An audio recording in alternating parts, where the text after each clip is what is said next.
માનીએ છીએ ગીતના માટે અને નવા વર્ષની શુભેચ્છાને માટે ઈશ્વર પિતાને ધન્યવાદ આપીએ છીએ.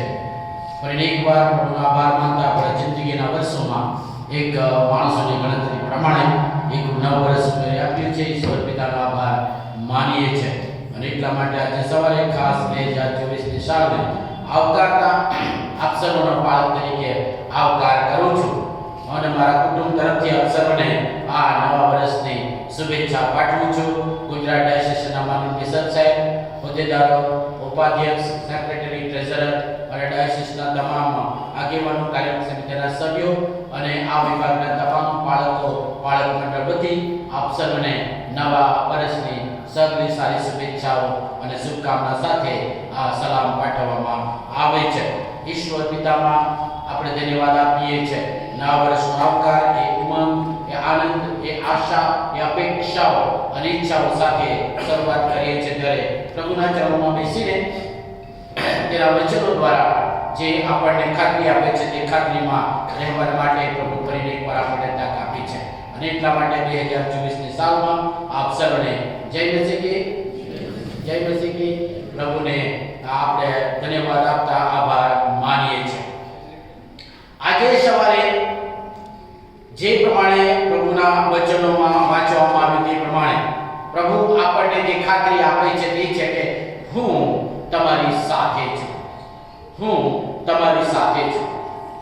ઈશ્વર જે ગઈકાલે આજે અને સદા સર્વકાળ એવા ને એવા રહેલા છે, ઈશ્વર આપણને પ્રોમિસ કરે છે કે તે આપણે સાથે રહેશે.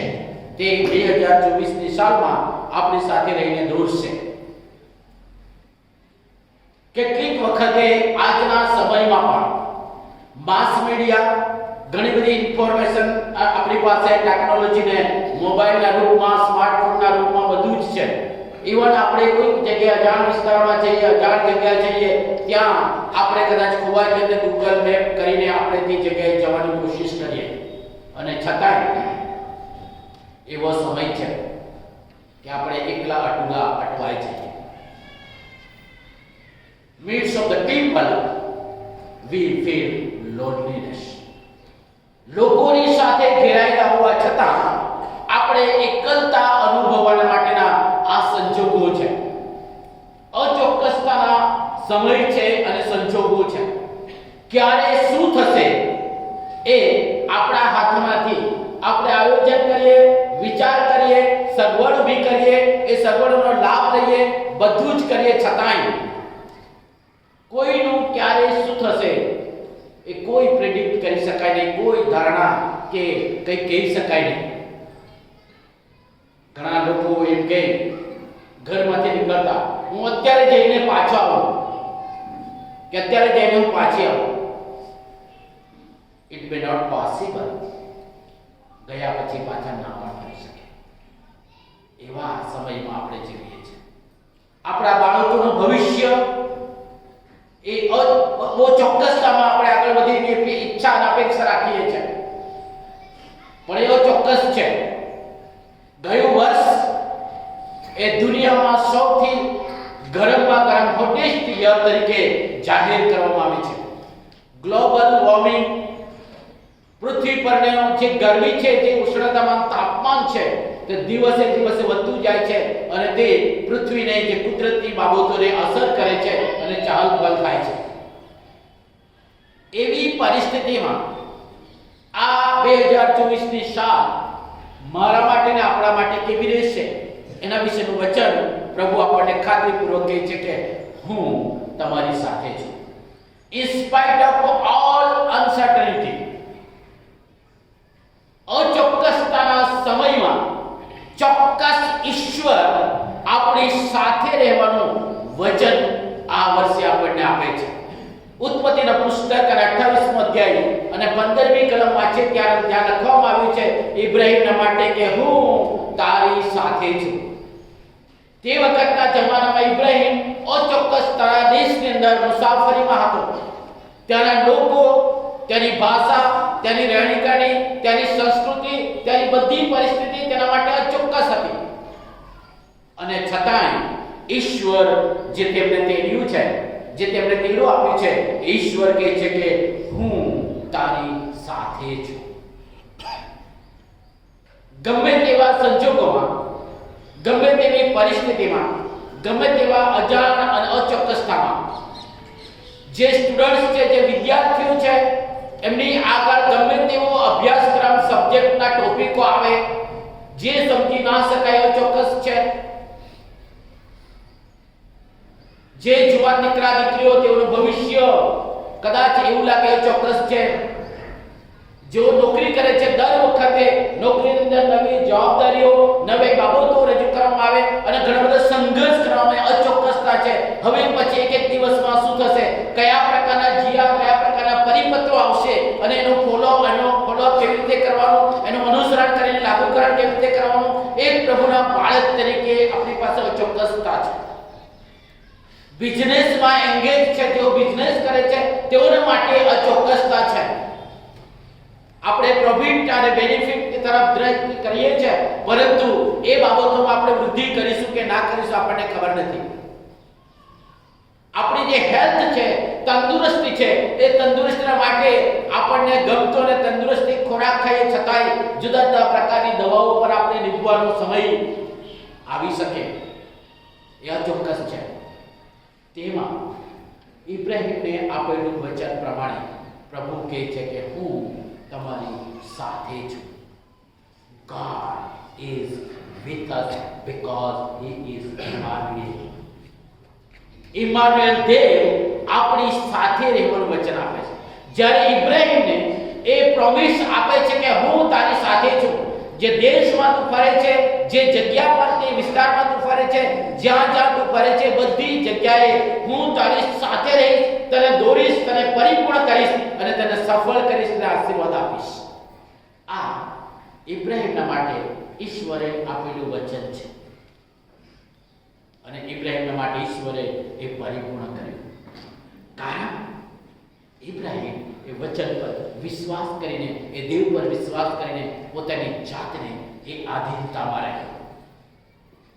હું અને તમે ગયા વર્ષ સુધી, ઇવન ગઈકાલ રાત્રે 12 વાગે પહેલા, ત્યાં સુધી આપણે ગમે તે રીતે, ગમે તે સંજોગોમાંથી આપણે પસાર થઈને ગમે તે રીતે રહ્યા હશું. આજે પ્રભુ મને ને તમને એ વચન આપે છે કે હું સાથે છું, તમારી સાથે છું, પણ ક્યારે એની પરિપૂર્ણતા હું અને તમે ઈશ્વરના વચનોને આધીન થઈને એને પરિપૂર્ણ કરવા સમર્પિત થઈશું, ત્યારે તે પૂરું થાય. ઇબ્રાહીમ ઈશ્વરના વચનને વિશ્વાસથી અનુસરણ કરીને એ ચાલ્યો, એટલા માટે તે વિશ્વાસનો પિતા કહેવાય. અને વહાલાઓ, આપણને પણ વિશ્વાસો પણ આપવામાં આવ્યું છે અને ઈશ્વર આપણી સાથે રહેવાનું વચન આપે છે. પ્રભુના વચનોમાં આપણે કેવી રીતે આગળ વધીએ. યાકૂબ અચોક્કસતામાં પોતાનો જીવ લઈને પોતાના ભાઈની પાસેથી જાય છે. એવા સંજોગોમાં જાય છે, સાંજ પડે છે, અંધારું પડે છે, એ એકાંતમાં વગડામાં એ સૂઈ જાય છે. એના સપનો આવે છે. એ સપનાની અંદર ઈશ્વર જે એને વચન આપે છે કે તું જે રસ્તે જાય છે એ રસ્તેથી પાછો હું તને લાવીશ, કારણ કે હું તારી સાથે છું. એટલા માટે યાકૂબ અવિશ્વાસુ, ઠગ, છેતરનાર, યોગ્ય નથી, છતાંય શા માટે ઈશ્વરે યાકૂબને પસંદ કર્યો? કારણ કે ઈશ્વર એ પરાક્રમ કરી શકે છે. ઈશ્વર પરાક્રમી છે. એ સમુદ્રમાં માર્ગ રસ્તો કરી શકે છે, જંગલમાંથી રસ્તો કરે છે, મરેલાને જીવતા કરે છે, અચોક્કસતાને ચોક્કસ બનાવે છે, સિંહોના મોં બંધ કરે છે, અગ્નિનું સામર્થ્ય નિરક્ષર કરે છે અને નિર્જીવને સજીવ કરી શકે છે. He is the પરાક્રમી દેવ છે. યાકૂબ ગમે તેવો પાપી અને ઠગનાર હોય, એનું ચેન્જ કરવાનું સામર્થ્ય પ્રભુમાં છે. આજે હું ને તમે 2024ની સાલના પ્રથમ દિવસ, આપણું હૃદય અને આપણું મન, આપણા જીવન કેવું છે તે આપણે જાણીએ છીએ અને આપણા કરતા પ્રભુ વધારે જાણે છે. હું મારી જાતને જેટલું જાણું એના કરતા પ્રભુ મારા વિશે વધારે જાણે છે. હું મારી જાતને જેટલું જાણું છું એના કરતાં મારા પત્ની મારી નબળાઈ અને મારી ખામીઓ સારી રીતે જાણે છે. બહારથી હું સારો દેખાવાનો ઢોંગ કરું પણ મારી પત્ની બરાબર મુસ્કુરાય છે કે આ કેવો ઠગી છે. વહાલાઓ, પણ એવામાંથી ઈશ્વર ચેન્જ કરી શકે. યાકૂબમાંથી ઇઝરાયેલ બનાવનાર પ્રભુ છે.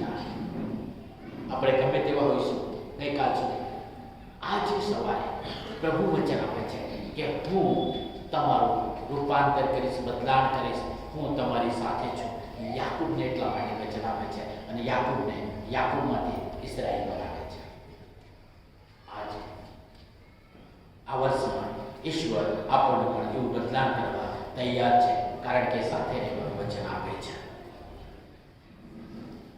મૂસા કે જે વિચારતો હતો કે મારી શક્તિ અને મારી સત્તાથી મારા લોકોને હું બચાવીશ, છોડાવીશ, એટલા માટે મુકાદ્દમને એમણે ખૂન કરી નાખ્યો. અમારા લોકોને ધમકાવે છે, અમારા લોકોને હેરાન કરે છે, હું એ નહીં ચલાવી દઉં.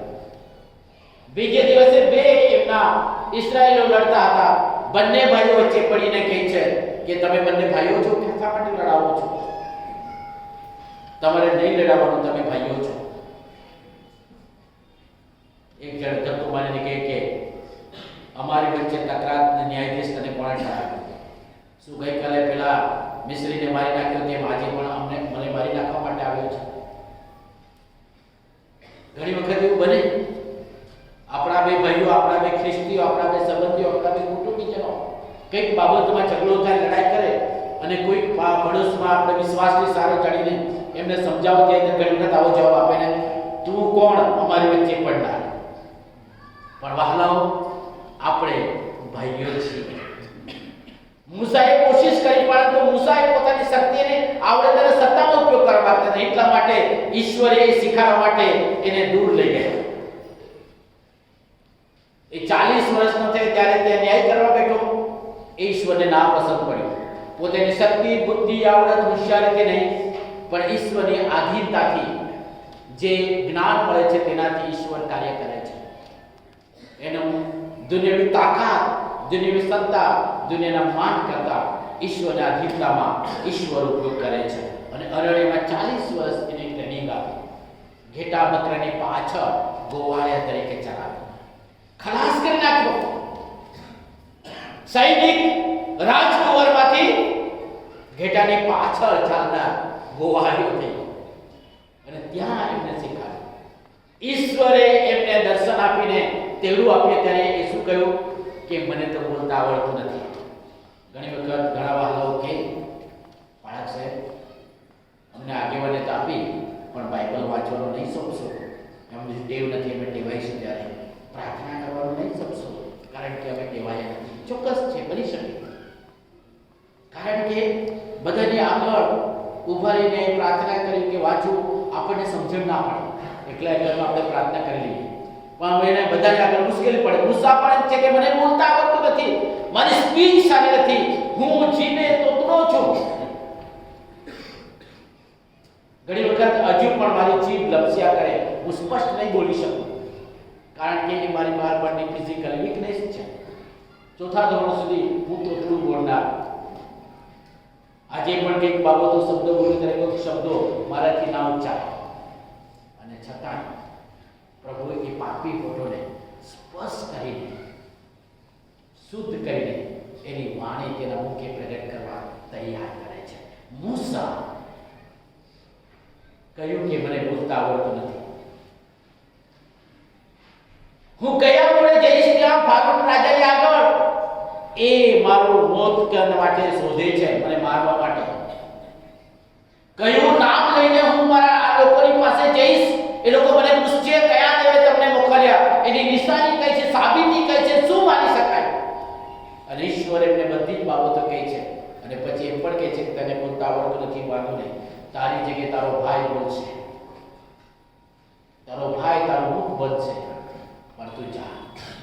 અને ઈશ્વર મૂસાને કહે છે કે તું જા, હું તારી સાથે રહીશ. તારી આગળ પડકારો છે, તારી આગળ ચોક્કસતા છે, તારી આગળ મોત થશે એવું તને બીક છે? કોઈ ન સ્વીકારે, કોઈ ન સાંભળે, કોઈ ધ્યાન ના આપે, કોઈ આધીન ન થાય એવી બાબત તું માને છે, પણ તું જા, કારણ કે હું તારી સાથે છું. God Emmanuel is with you. ઈસુ ખ્રિસ્ત ઇમ્માનુએલ આપણી સાથે છે.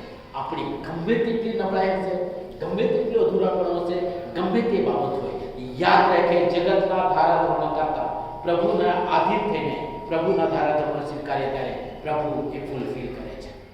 મૂસાની સાથે રહેવાનું વચન પ્રભુએ ત્યારે ફૂલફિલ કર્યું જ્યારે મૂસા પ્રભુના વચનને આધીન થયો.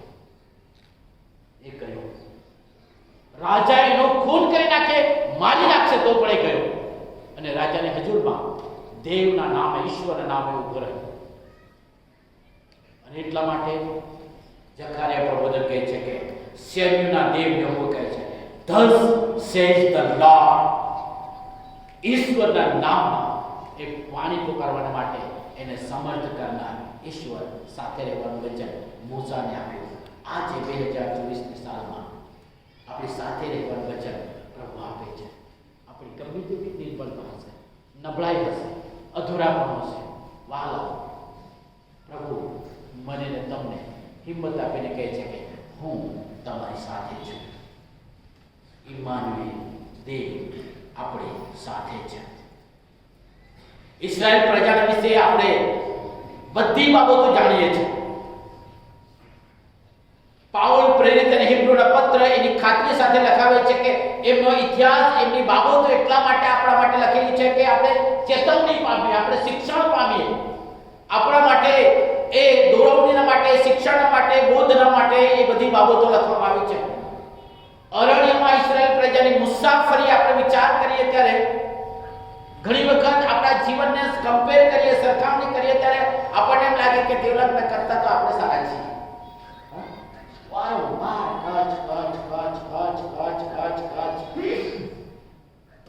અને પછી એ ધ્યાન કરીએ ત્યારે, આપણે વિચાર કરીએ ત્યારે આપણે પણ કચકચ નથી કરતા.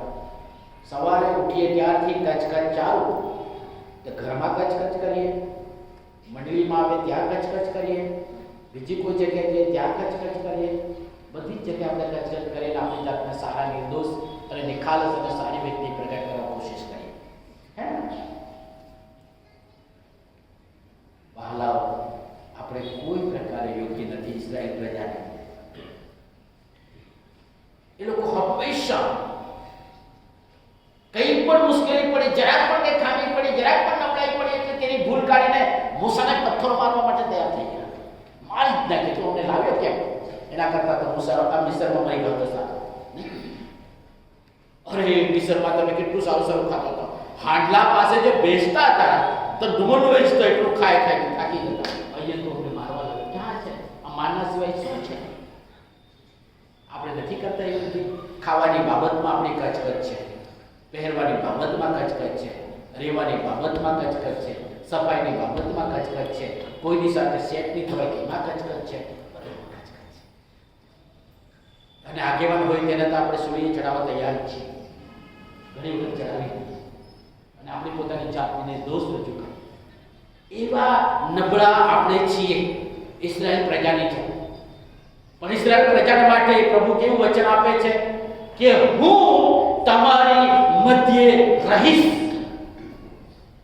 I will dwell among you in spite of all limitation, sinfulness, all kind of clutches things. But I will, holy God, holy of holy, almighty God is going to dwell among us. એનો વાસો આપણી સાથે રાખીને આપણને પવિત્ર કરવા માંગે છે 2024ની સાલમાં. મૂસા મારફત ઇસ્રાએલ પ્રજાને કહ્યું કે તમે એની આજ્ઞાને આધીન થાઓ, કચકચ ના કરો, એ દુષ્ટ કાર્યો અને અવિશ્વાસપણું છોડી દો, એ લોભ અને લાલચ અને અધિકાર અને બધી બાબતોનો ત્યાગ કરો. ઈશ્વરના વચન પ્રમાણે મમતા, નમ્રતા, સંયમ, આનંદ, શાંતિ, પ્રેમ, લોંગ સફરિંગ એ બધું જ તમે ગ્રહણ કર્યો, પહેર્યો. ઈસુ કૃષ્ણ તમે પહેરો. કે 2024ની સાલ ઈશ્વર આપણી મધ્ય વાસો કરે. પવિત્ર દેવ, સનાતન પિતા, શાંતિનો સરદાર જે પરાક્રમ કરે છે, એ દેવ આપણી મધ્ય વાસો કરવાનું વચન આપે છે. આપણે પ્રશ્ન પૂછીએ કે આટલા વર્ષો સુધી કાં હતા? હજુ સુધી આપણે એનો પરાક્રમ અને પવિત્રતાના અનુભવમાં સમર્પિત થવાની જરૂર છે. ઇસ્રાયેલ પ્રજા જ્યારે જ્યારે સમર્પિત થઈ ત્યારે ત્યારે પરાક્રમી કૃત્યો તેઓને પ્રગટ કર્યા. ઇવન એ અવિશ્વાસુ બન્યા ત્યારે ઈશ્વર દયા કરીને એનું ગૌરવ એ મુલાકાત મંડપ દ્વારા પ્રગટ કરવામાં આવ્યું.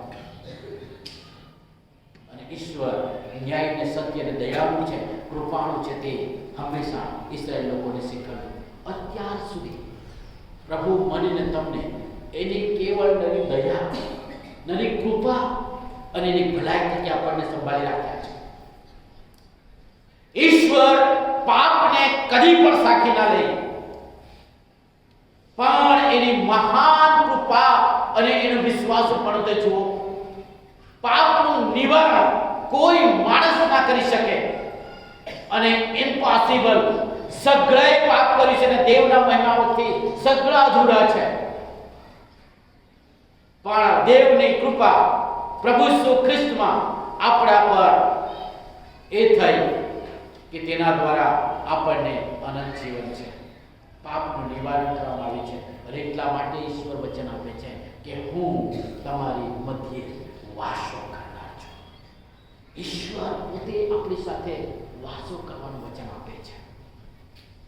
અને એટલા માટે એને પસંદ પડે એવી રીતે હું ને તમે આપણા જીવનને સમર્પિત કરવાની જરૂર છે. ઇસ્રાયેલ લોકો ઈશ્વરના માર્ગને પસંદ કરે ત્યારે પરાક્રમને અનુભવ કર્યો, આશીર્વાદનો અનુભવ કર્યો અને ઈશ્વર તેના કાર્યમાં મહિમા અને પરાક્રમ તેની મધ્ય પ્રગટ કર્યો. આજે ઇમ્માનુએલ દેવ તરીકે ઈશ્વર આપણે સાથે રહીને, આપણામાં રહીને કામ કરવાનું વચન આપે છે. ઇસ્રાયેલ પ્રજાને કહ્યું કે મિસ્ર દેશમાંથી હું વચનના દેશમાં તમને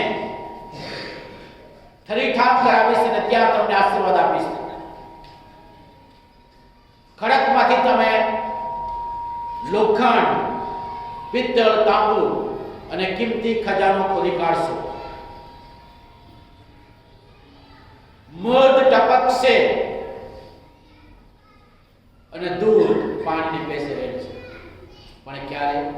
એ તમારો વિશ્વાસ કરવાનો અને વિશ્વાસથી એના માટે ઈશ્વરની ઈચ્છાને આધીન થવાનું. જેટલા લોકો ઇસ્રાયેલની મુલાકાત ગયા છે ત્યાં દરેક જગ્યાએ મધ ના જોયું હશે, દરેક જગ્યાએ દૂધ રેલાતું ના જોયું હશે. આજે જે દેશ તમે આપણે જોઈએ છે એ ખડકા એટલા માટે કે ખડકમાંથી તમે લોખંડ ખોદી કાઢશો. એ વેરાન નકામ, પણ પ્રભુની આધીનતામાં રહેવાને કારણે એ દેશને રળિયામણો અને આશીર્વાદ આપનાર ઈશ્વર છે. કારણ કે પરાક્રમી પ્રભુ છે. એ પ્રભુ આપણામાં જો વાસો કરશે તો કેટલું પરાક્રમ પ્રગટ થશે. પ્રભુ ઈસુ ખ્રિસ્ત કહે છે કે તમે મારા પર વિશ્વાસ કરો છો, મારે આધીનતાઓ છો, તો હું જે કામ કરું છું તે તમે કરશો. ઈવન મારા કરતા પણ મોટા કામ કરશો. હાલેલુયા! એ પ્રભુનું વચન છે. પ્રભુ ઈસુ ખ્રિસ્તે પ્રોમિસ આપી છે અને એ પ્રભુ પ્રોમિસ આપે છે કે હું તમારી સાથે વાસો કરું. 2024ની સાલ પ્રભુ આપણી સાથે વાસો કરવા તૈયાર છે. શું તેને આધીન થવા માટે આપણી જાતને સમર્પિત કરીશું? નિર્ગમન પુસ્તક 33 અને 14મી કલમ પ્રમાણે આપણી મધ્ય રહેનાર જરૂર છે. ઈશ્વરે શું નહીં, પણ જીવનના સંઘર્ષમાં, જીવનની કસોટીના સમયમાં, જીવનના પરીક્ષણના સમયમાં, જીવનના માંદગીના સમયમાં, જીવનના અચોક્કસતાના સમયમાં સાથે રહીને હિંમત આપવા માટે પ્રભુ વચન આપે છે. એટલા માટે ઇસ્રાયેલ પ્રજા જ્યારે વચનના દેશમાં યર્દન ઉગલીને પાર ગયા ત્યારે એ જ કહ્યું કે હું તમારી મધ્ય રહીને તમારી સાથે રહીશ. બેટલ હું લઈશ, યુદ્ધ લડવાનું કામ મારું છે, તમે પોતાની જાતને મને સોંપો. યરીકોનો કોટ તૂટી પડ્યા પછી, જીત્યા પછી આ જીતવાને માટે એ લોકોએ સર્વે કર્યું. સર્વે કરીને પછી રિપોર્ટ લાવનારે શું કહ્યું? આખા સૈન્યએ જવાની જરૂર નથી.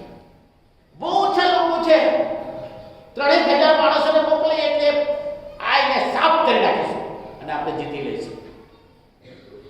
ઘણી વખત હું અને તમે આ ઓવર કોન્ફિડન્સમાં રહીએ છીએ આપણા જીવનની બાબતોમાં. સામાન્ય સમજીએ છીએ શૈતાન આપણને કશું ના કરી શકે, આપણે શૈતાનને હરાવી શકીશું. પણ જ્યારે થોડા માણસો આઈની સામે યુદ્ધ કરવા ગયા ત્યારે શું થયું? એના પહેલા પાપે પ્રવેશ કર્યો. એક જ આખાનો પાપ આખા ઇઝરાયલના હારનું કારણ બતાવ્યું. વહાલાઓ, પ્રભુ આપણી મધ્ય રહીને, આપણે સાથે રહીને યુદ્ધ કરવા, એટલે કે આપણા દુઃખના સમયમાં, મુશ્કેલીના સમયમાં, અચોક્કસના સમયમાં, ગમે તેવી પરિસ્થિતિમાં આપણી મધ્ય રહીને આપણી સાથે રહેવાનું વચન આપે છે. પણ આપણા જીવનમાં હજુ પણ પાપને જ આપણે રાખીશું, પાપની સાથે જ આપણે જઈશું, તો પ્રભુ આપણી સાથે નહીં રહેશે.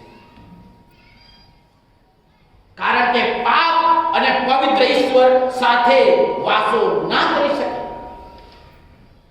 યાકૂબ એટલા માટે લખે છે, એક જ જરામાંથી કડવું પાણી અને મીઠું પાણી ના નીકળે, પણ તમારા મોંમાંથી એક વખત ઈશ્વરની સ્તુતિ કરો છો અને બીજી વખત ઈશ્વરના પ્રતિમા પ્રમાણે બનાવેલા માણસને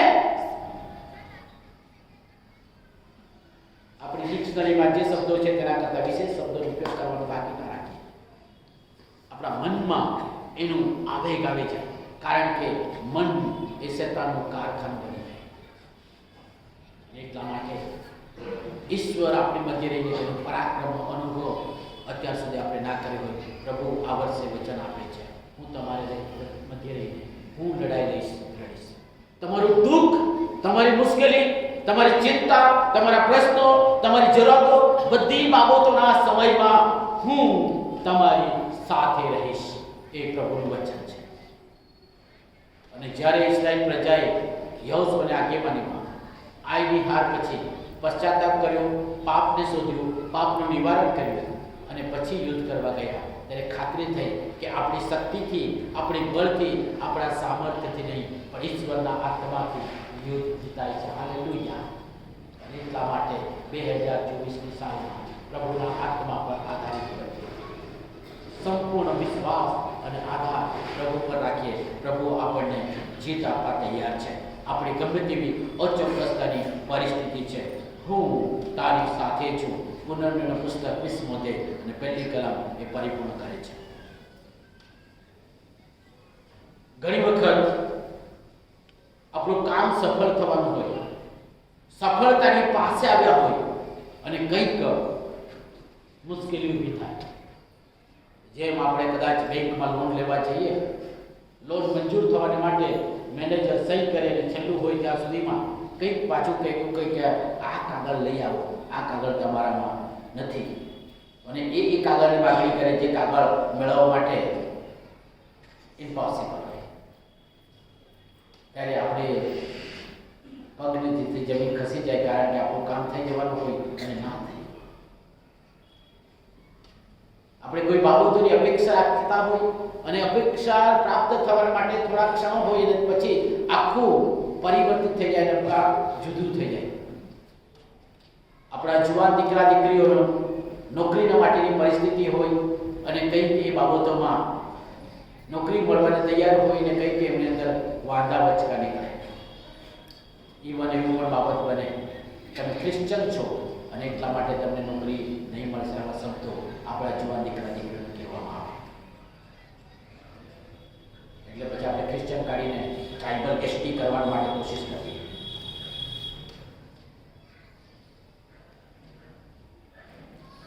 આપણા જુવાન દીકરા દીકરીઓને લગ્ન નક્કી કરવાને તૈયાર હોય, છોકરી મળી હોય કે છોકરો મળ્યો હોય અને કંઈક છેલ્લી ઘડીએ કંઈક વાંધો વચકો પડી જાય અને આપણે નિશાસા નાખીએ. જેમ પ્રભુ ઈસુ ખ્રિસ્ત યોહાન લખેલી સુવાર્તા 11મા અધ્યાયમાં માર્તા અને મરિયમને એમના ભાઈ ગુજરી ગયા અને 4 દિવસ પછી ગયા અને એમને રડતા જોઈને પ્રભુ ઈસુ ખ્રિસ્તે પર નિશ્વાસ નાખ્યા. No help, no hope. What we will do? આપણે શું કરી શકીએ? આશા નથી, કોઈ શક્યતા નથી, ઇમ્પોસિબલ. બટ યાદ રાખીએ, અશક્યને શક્યમાં કરાવનાર ઈશ્વર વચન આપે છે, હું તમારી મધ્ય છૂટી નહીં, પણ હું તમારી સાથે જઈશ. ઈશ્વર એ અચોક્કસતામાં સાથે જવાનું વચન આપે છે.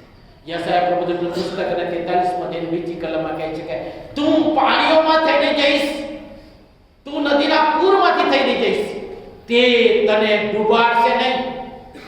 અગ્નિઓમાંથી તેની પસાર થઈશ, પણ તે અગ્નિની જ્વાળા તમને બાળશે નહીં, કારણ કે હું તમારું બનાવનાર, તમારું ઉત્પન્ન કરનાર યહોવા તમારી સાથે છું. તમે મારા છો. You are belong to me and me only. વહાલાઓ, એ વચન આપનાર પ્રભુ 2024માં ખાતરી આપે છે. આપણે સંઘર્ષ, દુઃખ અને મુશ્કેલી અને સંકટ અને કુદરતી અને કૃત્રિમ આફતોમાં એ સાથે રહીને દોરવા માટે વચન આપે છે, કે બચાવવા માટે વચન આપે છે. એના માટેની ખાતરી પ્રભુ મારી અને તમારી પાસેથી માગે છે. અને એટલા માટે આપણે શું કરીએ? હિબ્રુના પત્ર વિશ્વાસને લખે છે કે જેમ કેટલાક લોકો કરે છે તેમ તમારે એકતા મળવાનું, પડતું ના મૂકવાનું. ચર્ચની અંદર આરાધનામાં, ભક્તિ સભામાં આવવાનું જ, પણ તેની સાથે સાથે અઠવાડિયામાં તમારી કુટુંબિક કે તમારા કોઈ વિસ્તારની જે સંગતિ મળે છે તેમાં પણ ભાગીદાર બનો. એકતા મળવાનું પડતું ના મૂકો. પ્રભુનું વચન વાંચીને સાંભળવાને માટે પડતું ના મૂકો. પ્રાર્થના કરવાનું પડતું ના મૂકો. પ્રભુની આગળ આજીજી કરવાનું પડતું ના મૂકો. પ્રભુની પાસેથી ટાઈમ ચોરી લેવાનું પડતું ના મૂકો. બધા જ પ્રોગ્રામ કરીએ, બધી જ પ્રિપરેશન કરીએ, પણ ઘણી વખત આપણે પ્રભુને બાજુમાં મૂકીએ અને તેને બાજુ મૂકીને પ્રિપરેશન કરવાનું થાય. મને પોતાને સંઘર્ષ હું દરરોજ કરું છું.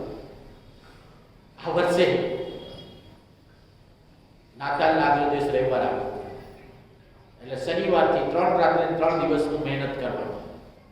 અગાઉથી પ્રિપરેશન કરવું હોય તો પણ પ્રભુની પાસે બધું જ તૈયારી કરો. બાઇબલ વાંચો ને બધા ડિક્શનરી વાંચો ને કોમેન્ટ્રી સાંભળવાનું ને ઓનલાઈન અભ્યાસ કરવાનો ને બધું કરીને બધું મૂકવાનું, કલેક્શન કરવાનું, અને પછી વિચાર કર્યો કે ભાઈ પ્રાર્થના ક્યારે કરી?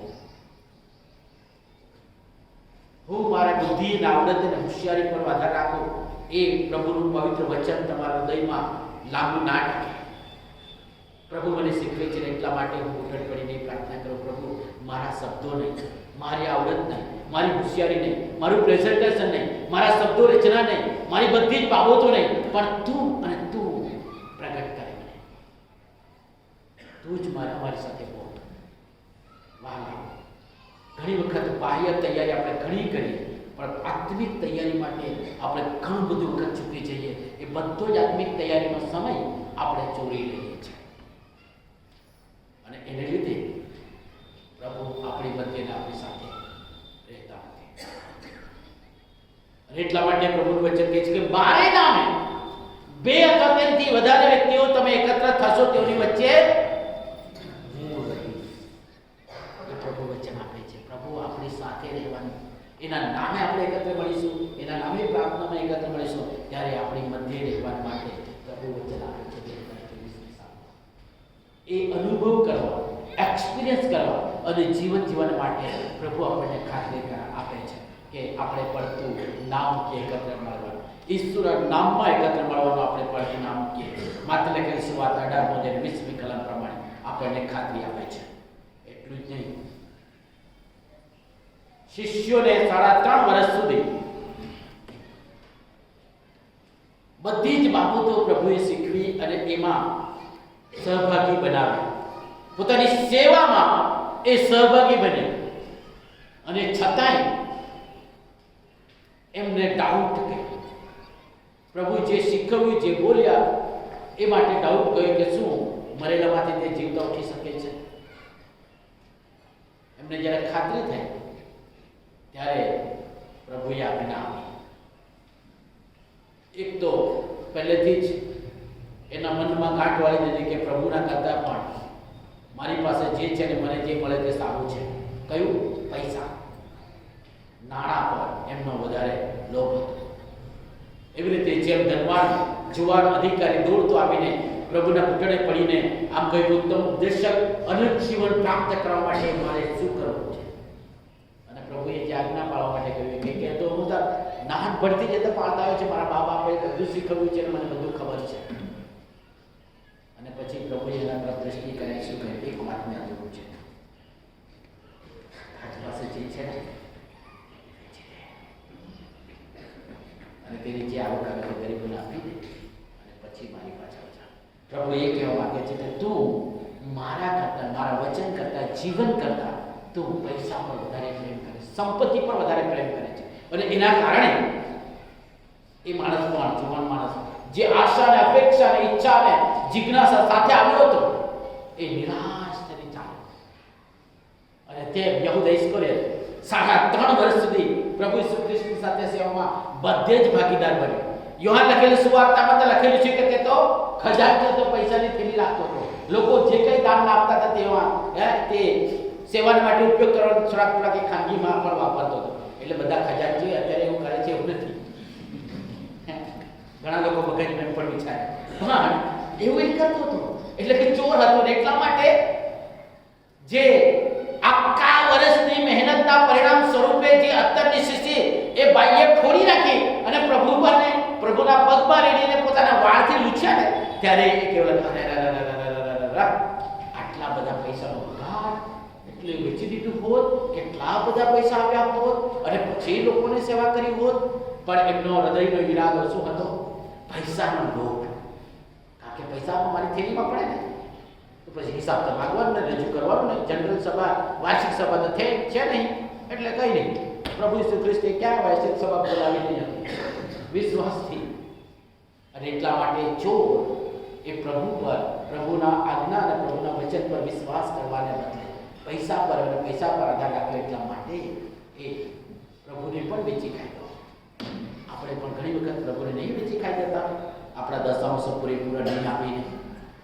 જે પ્રભુનું આપવાનું કે પ્રભુને આપવાને બદલે આપણે બીજી જગ્યાએ વાપરીએ છીએ. અને એટલા માટે પ્રભુ કહે છે હું તમારી સાથે રહીશ, પણ આપણે પ્રભુ સાથે નહીં રહી એવું આપણે મારું જીવન કરે છે. હું એવું વર્તન કરું, એવું જીવન જીવું, હું બીજી બાબતો પર પ્રેમ કરું, જગીક બાબતોમાં વાનામાં ને મારી લાલસા એ ચાલુ જ રાખું, તો પ્રભુ જે વચન આપે છે તે નિષ્ફળ જાય છે કે હું તમારી સાથે છું. એવા શિષ્યોને એ શિષ્ય જતો રહ્યો, યહૂદા ઇસ્કરિયોત ગયો, પણ 11 શિષ્યોને લઈને પ્રભુ પહાડ પર ગયા અને છેલ્લે આજ્ઞા આપી.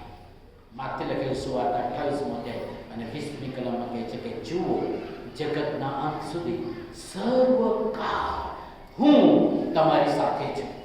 તે પહેલા એ મિશન સ્ટેટમેન્ટ આપે છે, એ જવાબદારી સોંપે છે, એ કાર્ય સોંપે છે કે આખા જગતમાં જઈને તમે સુવાર્તા પ્રગટ કરો અને બાપ, પુત્ર અને પવિત્ર આત્મા નામમાં બાપ્તિસ્મ આપતા જાઓ. તમે જે કંઈ શીખ્યા છે તે શીખવતા જાઓ. મેક ડિસાઇપલ, શિષ્યો બનાવો. અને જુઓ હું તમારી સાથે જગતના અંત સુધી છું. એનો અર્થ એવો છે કે આ જગતનો અંત આવશે. જે આપણે કિંમતી ઘરેણાં પહેરીએ છીએ એનો પણ અંત આવશે. જે કબાટમાં અને બેંકમાં બેલેન્સ છે એનો પણ અંત આવશે. જગતની જે વૈભવ કરની બાબતોને આકર્ષક આંખોને લાગે છે એનો પણ અંત આવશે. મારો સારો ચહેરો છે અને સરસ રીતે વાળ ઓળીને હું ડ્રેસઅપ કરું છું, મારો પણ અંત આવશે. ધૂળમાં વાતો મળી જશે, પણ પ્રભુ એવા રહેવા રહેશે. અને એટલા માટે એવું આપણું ધૂળ થઈ જાય, નકામું થઈ જાય તેવું હોવા છતાં પ્રભુ અનંતકાલિક પરાક્રમી દેવ આપણી સાથે રહીને, આપણી મધ્ય રહીને આપણને ચલાવવા માટે, દોરવા માટે વચન આપે છે. શિષ્યોને ખાતરી આપી કે તમે આ કામ કરશો, યાદ રાખો જગતના અંત સુધી હું તમારી સાથે છું. એ શિષ્યો તો પ્રભુમાં ઊંઘી ગયા જુદી જુદી રીતે. કેટલાકને કાપી નાખવામાં આવ્યા, કેટલાકને મારી નાખવામાં આવ્યા, કેટલાકને શિક્ષા કરવામાં આવી અને તે લોકો પ્રભુના ખાતર બલિદાન થયા. તેમાંનો એક ભારતમાં આવ્યો અને તે પણ પ્રાર્થના કરીને સુવાર્તા કરતા પ્રાર્થના કરતો ત્યારે એને ભાલાથી મારી નાખવામાં આવ્યો. ચેન્નાઈ, મદ્રાસના સેન્ટ થોમસ પહાડ પર એની સાક્ષી છે. પણ વચન આજે પણ એવું દેવું છે. શું કહે છે? હું સર્વકાળ તમારી સાથે છું. શિષ્યોની સાથે રહેવાનું વચન આપનાર પ્રભુ આપણી સાથે રહેવાનું વચન આપે છે. એના માટે પ્રભુ આપણી મધ્ય રહે, આપણી સાથે રહે અને આપણને દોરે. મુશ્કેલીના સમયમાં, કસોટીના સમયમાં, પરીક્ષાના સમયમાં બધા જ સંજોગોમાં સાથે રહે. એટલા માટે પ્રભુ શું અપેક્ષા રાખે છે? પહેલો કોરિન્થીયર પત્ર 3:16 અને 17મી કલમમાં કહે છે કે તમારું શરીર એ દેવનું પવિત્ર આત્માનું મંદિર છે, એનો તમે બગાડ ના કરો. આપણું શરીર એ પ્રભુનું રહેઠાણ છે, સાથે રહેવાનું વચન આપે છે. શું પ્રભુ બાજુમાં રહે? પ્રભુ શું કહે છે? વચન પ્રમાણે તમારી સાથે ને તમારામાં રહીશ. પણ આપણામાં ક્યારે રહેશે? જ્યારે આપણું હૃદય અને મન શુદ્ધ હશે ત્યારે. એટલા માટે આપણું શરીર એ દેવનું મંદિર છે, તો એને ખરાબ બાબતો ખાઈને ના બગાડીએ. બહુ સ્પષ્ટ કહું છું, કારણ કે એનું પરિણામ કોઈને કોઈ રીતે દુઃખ માંગી આવે છે. કેટલા વાલાઓ કેન્સરથી પીડાય છે, કેટલા વાલાઓ પેટની બીમારીથી પીડાય છે, કેટલા વાલાઓ અપમાનિત કરીને પોતાના શરીરનો દુરુપયોગ કરે છે, લગ્નની બહાર સંબંધ રાખે છે. ઈશ્વર એ રીતે સાથે પવિત્ર ઈશ્વર ના રહે. We must repent. God Emmanuel is going to be with us this year. આ વર્ષે ઈશ્વર વચન આપે છે હું તમારી સાથે રહીશ. આપણા શરીરને પ્રભુનું મંદિર તરીકે સમર્પિત કરીએ ત્યારે એ સાથે રહે છે. મસ્કરી કરાય નહીં, દેવની મસ્કરી ના કરી. ખ્રિસ્ત આત્મિક માગણી સાથે, આત્માની પરાક્રમ સાથે રહેવા માટે વચન આપે છે. અને એટલા માટે યોહાન 15:4 કલમમાં કહે છે કે તમે મારામાં રહો અને હું તમારામાં રહીશ તો તમે બહુ ફળ આપો, વધારે ફળ આપો. એમાં બાપની મહિમા મળે છે. મારાથી નિરાળા રહીને તમે કંઈ કરી શકતા નથી. 2024ની સાલમાં પ્રભુ વચન આપે છે હું તમારી સાથે છું, હું તમારી મધ્ય રહીશ, હું તમારી મધ્ય ચાલીશ, હું તમને દોરીશ, હું તમને બચાવીશ અને તમને જગતના અંત સુધી સંભાળી રાખીને મારી સાથે રાખીશ. એ પ્રભુનું વચન 2024ની સાલમાં મને તમને આપે છે. એના માટે આપણા શરીરનું જીવતું, પવિત્ર અને તેને પસંદ પડે એવું અર્પણ કરીએ, પ્રાર્થના કરીએ. જીવંત અને પવિત્ર ઈશ્વર પિતા, અમે તમારો પુષ્કળ આભાર માનીએ છીએ. તમારા પવિત્ર વચન દ્વારા અમને ખાતરી કરાવી છે 2024ની સાલમાં અમારી સાથે રહીને અમને દોરવાને, સંભાળવાને અને પાર લઈ જવાના માટે તમે વચન આપ્યું છે. એના માટે પ્રભુ હું મારા શરીરનું જીવતું અને પવિત્ર અને તમને પસંદ પડેલું અર્પણ કરું. એટલા માટે પવિત્ર આત્માથી મને સહાય કરો. પ્રભુ જેટલા એવી પ્રાર્થના કરે છે દરેકની પ્રાર્થના સાંભળો અને પવિત્ર આત્માના સામર્થ્યથી તમામ ગુંડાઈ પાપ દૂર કરીને પ્રભુ તમે તેના રાજા બનો. અમારું શરીર તમારું મંદિર છે, એને પવિત્ર કરો અને એ દ્વારા પ્રભુ જગતના લોકો અમારામાં તમને ઓળખી શકે એ કૃપા કરો. આભાર માની છે તમારા વચન માટે કે અમારી સાથે રહેવા માટે તમે ખાતરી આપી છે. એ ખાતરીમાં જીવન જીવવા 2024ની સાલમાં અમે અમારી જાતને તમારા હાથમાં સોંપીએ છીએ. પ્રાર્થના મુક્તિદાતા પ્રભુ ઈસુ ખ્રિસ્તમાં માંગીએ છીએ. આમીન. વચનના પ્રકાશમાં વચન સંગ્રહ નંબર 478 આપણે ગાઈશું અને